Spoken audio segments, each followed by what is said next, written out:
أعوذ بالله من الشيطان الرجيم. بسم الله الرحمن الرحيم.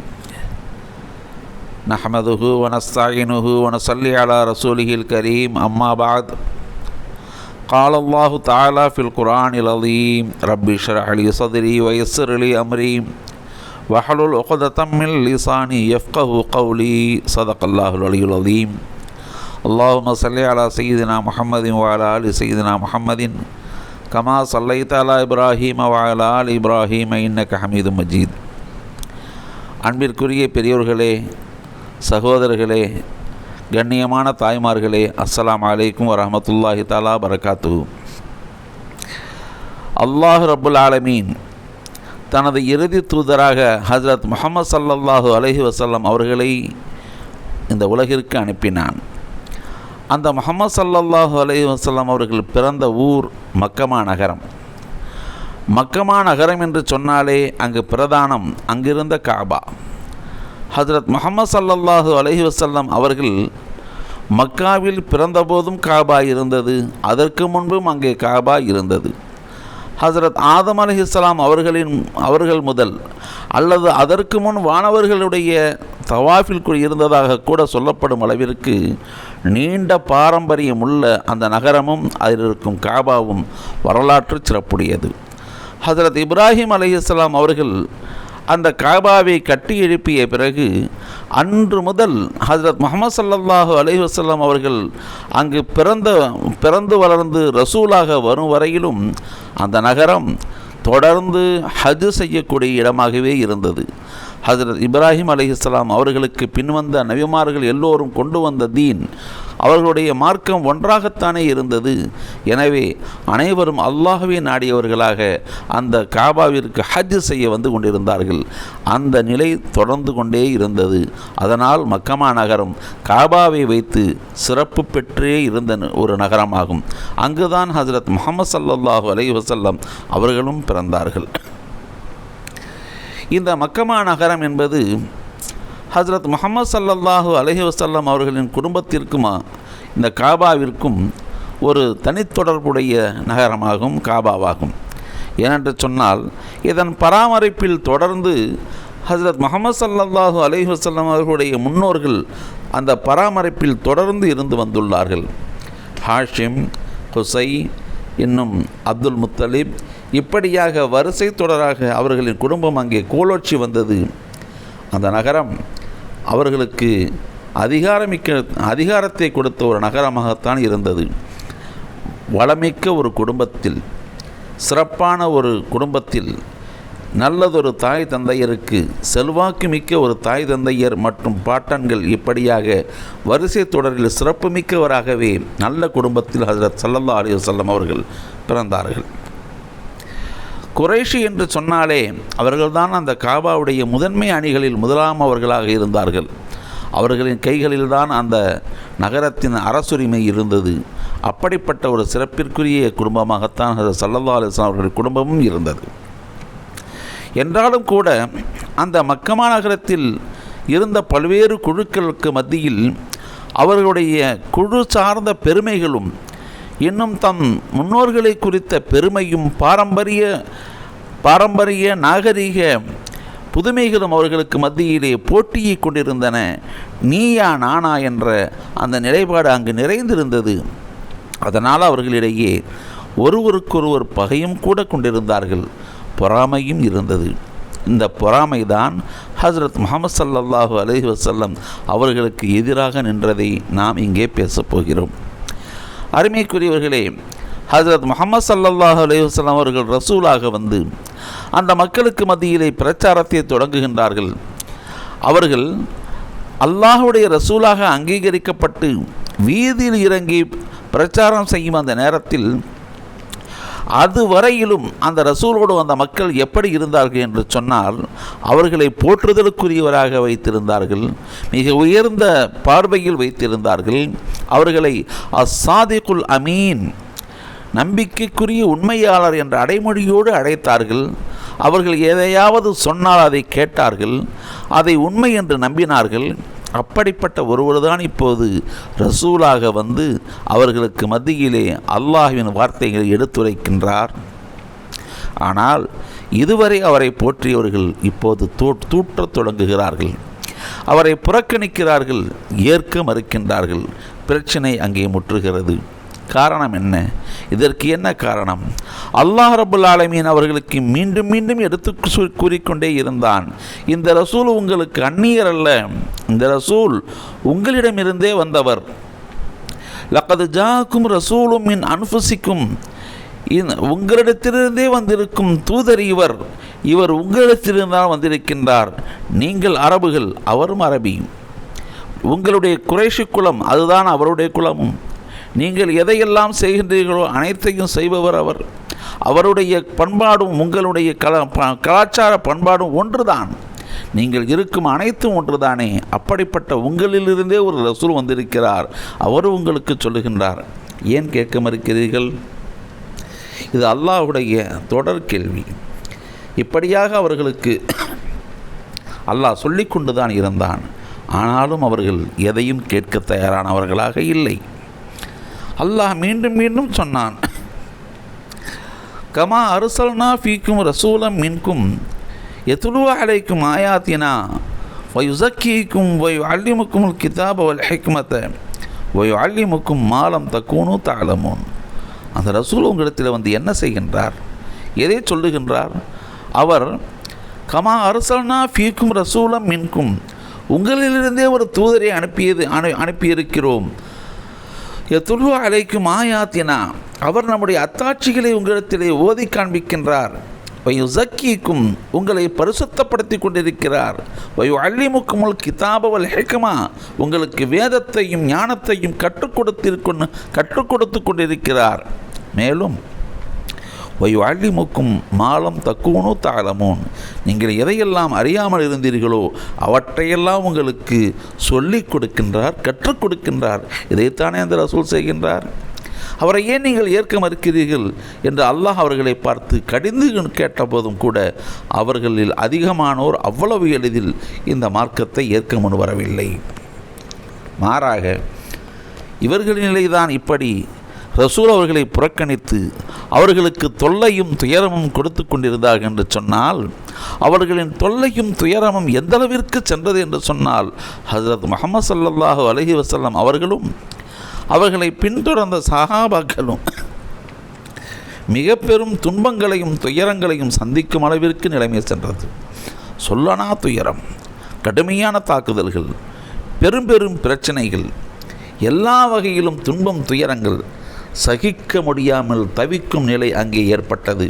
அப்படி ஒரு நிலையிலே தவித்து போயிருந்த போதும் கூட அந்த ரசூலின் மனம், இவர்களெல்லாம் ஈமான் கொண்டு விடக்கூடாதா? எனது ஊர்க்காரர்கள், எனது மொழி பேசக்கூடியவர்கள், எனது கலாச்சாரத்தில் வந்தவர்கள், என் உறவினர்கள், என்னை சேர்ந்தவர்கள், என்னோடு பழகியவர்கள், பேசியவர்கள், ஏன் இப்பொழுது என்னை அவர்கள் மறுக்கிறார்கள் என்று அவர்களுக்காக அந்த இதயம் துடித்தது. அதற்காக வேதனைப்பட்டது, விம்மியது, அழுதது. இதை கண்ட அல்லாஹ் தன் ரசூலுடைய இந்த செயலை பொறுக்க முடியாமல் கண்டிக்கின்றான். ரசூலே, ஏன் இப்படியெல்லாம் உங்களுக்கு? ஏன் நீங்கள் இவ்வளவு கவலை கொள்ள வேண்டும்? உங்களுக்கு ஏன் இந்த இவ்வளவு பெரிய சிரமம்?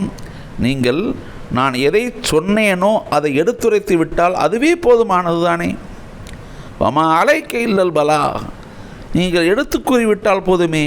எதற்காக நீங்கள் இவ்வளவு சிரமப்படுகிறீர்கள்? லஅல்லக பாஹிஉன் நஃப்ஸக் அல்லா யகூனு முஃமினீன், இவர்களெல்லாம் மோமின்களாக ஆகிவிடக் கூடாதா என்று உங்களையே நீங்கள் மாய்த்து கொள்வீர்கள் போல் இருக்கிறதே, அவ்வளவு கடினமாக நீங்கள் கவலைப்படுகின்றீர்கள் என்று கண்டிக்கும் அளவிற்கு அந்த ரசூலின் மனம் அவர்களுக்காக துடித்து கொண்டே இருந்தது. அவர்கள் ஈமான் கொண்டு விட வேண்டுமே என்று ஏங்கியது. ஆனாலும் அவர்களில் அதிகமானோர் இதற்கெல்லாம் முன்வரவில்லை. சரி, அப்படி என்னதான் இந்த முஹம்மது ஸல்லல்லாஹு அலைஹி வஸல்லம் அவர்களுக்கும் அந்த ஊர் மக்களுக்கும் பகைமை? நேற்று வரையிலும் அவரை அஸ்ஸாதிகுல் அமீன், நம்பிக்கைக்குரிய உண்மையாளர் என்று கூறி வந்த அவர்களுக்கு இப்பொழுது எது தடுக்கின்றது? எதை கொண்டு அவர்களை ஏற்க மறுக்கிறார்கள்? இதற்கு ஒரே காரணம், அங்கே நடந்த அந்த மக்களுக்கு ஏற்பட்ட பொறாமை தான். என்னதான் அபூ தாலிபுடைய, என்னதான் என்னதான் இவர்கள் அப்துல் முத்தலிபுடைய மக்களாக இருந்தாலும், அபூ தாலிபுடைய குலமாக இருந்தாலும், குறைஷியாக இருந்தாலும், எவ்வளவுதான் என்னவெல்லாம் இருந்தாலும் கூட இறுதியில் அவர் ஒரு அனாதை தானே. இவருக்கு போய் இவ்வளவு பெரிய பதவியா, இவரை அல்லாஹ் ரசூலாக தேர்ந்தெடுத்து விட்டானே என்று அவர்கள் அல்லாஹ் மீதே பொறாமை கொள்ளவும் அதையே எதிர்க்கவும் துணிந்து விட்டார்கள். அதுதான் இங்கே நடக்கக்கூடாத, சொல்லக்கூடாத மிகப்பெரிய ஒரு மோசமான விளைவு. நஅூது பில்லாஹ். அவர்கள் இதன் காரணமாகத்தான் ஏற்கவில்லை.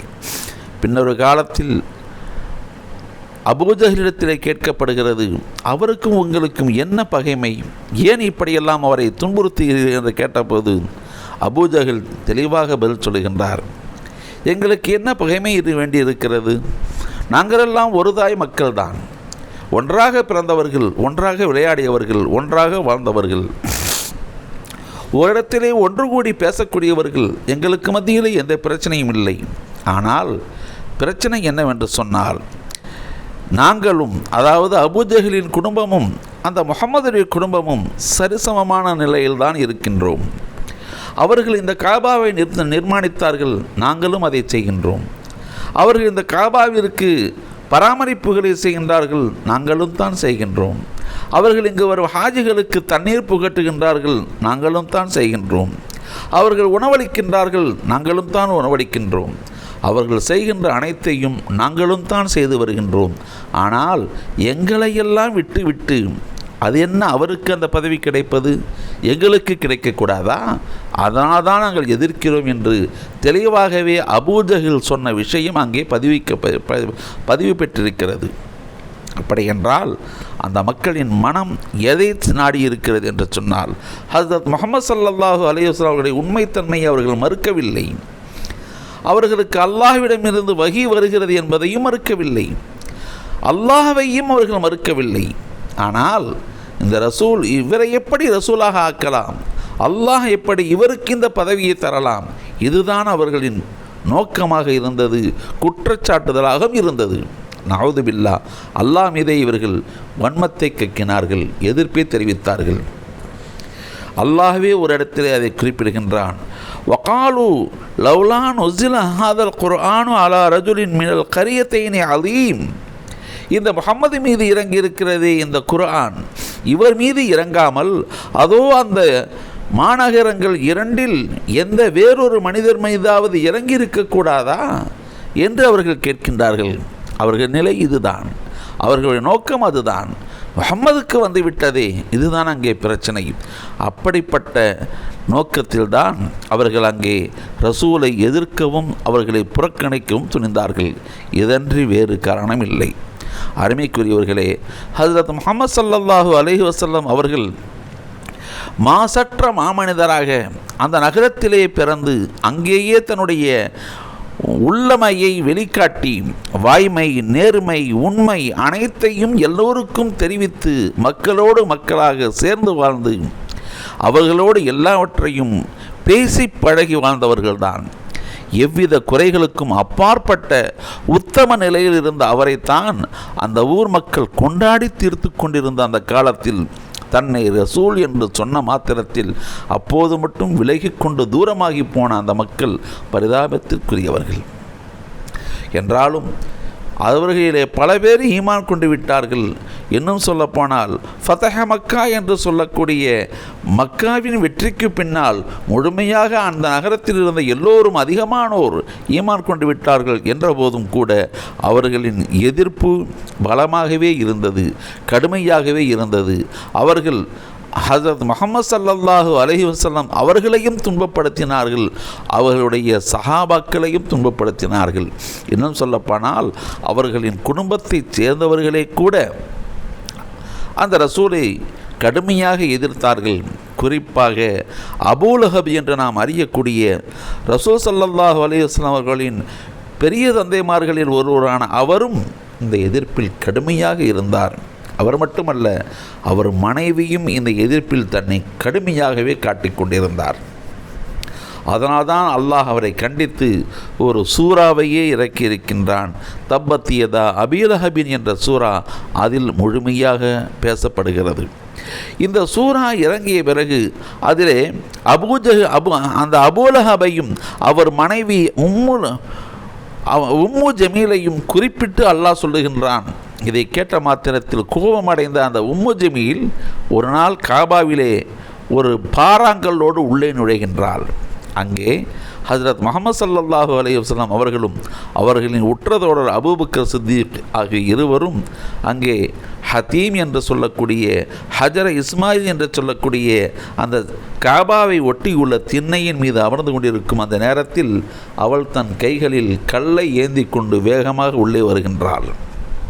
அவ்வளவு எதிர்ப்பு வந்து நின்று சொல்லுகின்றார். ஹஜ்ரத் அபூபக்கர் சித்திக் அவர்களை பார்த்து சொல்லுகின்றார், எங்கே உன் தோழர், உன் நண்பர் எங்கே? நான் அவரை தேடிக்கொண்டிருக்கிறேன். இந்த கல்லை அவர் தலைமீது போட்டு அவரை நான் கொன்றுவிட நினைக்கின்றேன் என்று ஆவேசத்தோடு கத்துகின்றாள். ஆனால் ஹஜ்ரத் முஹம்மது ஸல்லல்லாஹு அலைஹி வஸல்லம் ஹஜ்ரத் அபூபக்கர் சித்திக் ரலியல்லாஹு அன்ஹு அவர்கள் அந்த உம்மு ஜமீலையும் அவள் கையில் இருக்கும் கல்லையும் அவள் பூண்டிருக்கும் அந்த கோபாவேச நிலையையும் காண்கின்றார்கள். அப்படியே தன் பக்கத்தில் இருக்கும் ரசூலையும் உற்று பார்க்கின்றார்கள். என்ன, நம் பக்கத்தில் தான் ரசூல் அமர்ந்திருக்கின்றார்கள். ஆனால் உம்மு ஜமீல் இதோ கத்திக்கொண்டே நிற்கிறாளே, எங்கே உன் தோழர் என்று கேட்கின்றாளே, அல்லாஹ் இங்கே ஏதேனும் செய்திருக்கின்றானா? நம் கண்களுக்கு தெளிவாக தெரிகின்ற இந்த முஹம்மது ரசூல் அவர்களை அவள் கண்களுக்கு மறைத்து விட்டானா என்று நினைத்து சற்று முன் இங்கேதான் இருந்தார் என்று கை காட்டி அவர்கள் அங்கே பேச்சை மடைமாற்றுகின்றார்கள். அந்த அளவிற்கு கடுமையான வன்மமும் கோபமும் கொண்டிருந்தார்கள் அந்த மக்கள். காரணம் என்ன? உண்மையில் வேறு காரணம் எதுவும் இல்லை. அவர்களின் உள்ளத்தில் இருந்த பொறாமையும் ரசூல் மீது அவர்கள் கொண்டிருந்த காழ்ப்புணர்வும் மட்டும்தான் இதற்கு காரணமாக இருந்தது. மாறாக ரசூல் ஸல்லல்லாஹு அலைஹி வஸல்லம் அவர்கள் மீது தனிப்பட்ட எந்த ஒரு பிரச்சனையும் அவர்களுக்கு இல்லை. அவர்கள் கொண்டு வந்த மார்க்கம், அவர்கள் கூறிய தப்லீக், அல்லாஹ் ரசூல் என்ற செய்தி, இன்னும் அந்த அவர்கள் கொண்டு வந்த வேதம், இதில் எதன் மீதும் அவர்களுக்கு மறுப்பு இல்லை. ரசூல் என்று சொன்னது மட்டுமே அவர்களுக்கு எதிர்ப்பாக தெரிந்தது. அதுதான் அங்கு நிலவரமாக இருந்தது என்பதை உங்களுக்கு சுட்டி காட்டி நாளைய தினம் வேறொரு விஷயத்தை பேச வருகிறேன் இன்ஷா அல்லாஹ். வாஹிர் தஅவானா அல்ஹம்துலில்லாஹி ரப்பில் ஆலமீன். அஸ்ஸலாமு அலைக்கும்.